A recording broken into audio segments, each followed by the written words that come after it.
सावनेर में आगामी रामनवमी के अवसर पर 26 मार्च 2026 को एक भव्य और ऐतिहासिक कार्यक्रम का आयोजन किया जा रहा है।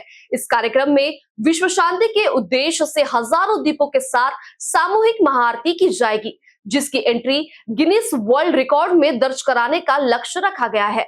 इस महाआरती का आयोजन सावनेर क्रमेश्वर क्षेत्र के विधायक डॉक्टर आशीष देशमुख द्वारा किया जा रहा है। कार्यक्रम शाम 5:30 बजे नगर परिषद ग्राउंड सावनेर में होगा।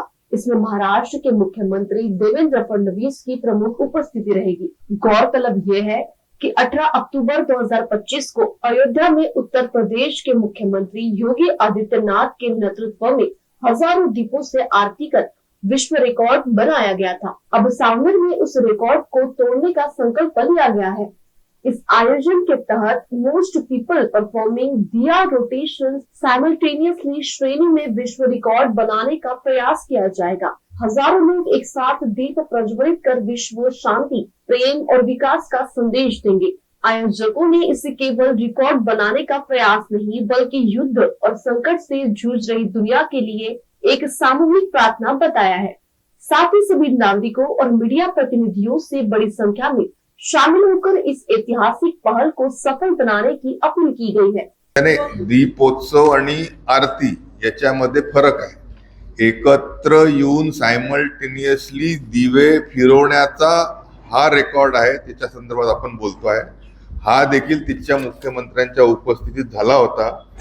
तो तोडण्याचा आणि त्याच्यापेक्षा जास्ती लोकांनी एकत्रित येऊन महाआरती करण्याचा विश्व record Guinness book of world रेकॉर्डमध्ये ज्याची नोंद येईल अशी ह्या महाआरतीचं स्वरूप आहे। त्याने बघा, तोडल्या जाण्यापेक्षा त्यांच्यापेक्षा जास्ती संख्येने एकत्रित येऊन लोक रामनवमीच्या दिवशी रामाला आरतीच्या रूपाने या विश्व शांतीसाठी प्रार्थना करतील। त्याने मी सांगितलं ना, किमान 15,000 लोक याच्यामध्ये सहभागी होते। त्याने याच्यासाठी म्हणतो आहे, म्हणजे त्याच्यामध्ये गिनीज बुक ऑफ वर्ल्ड रेकॉर्डचे जे नियम आहे, दिव्यांचा हा महाआरतीचा कार्यक्रम आहे।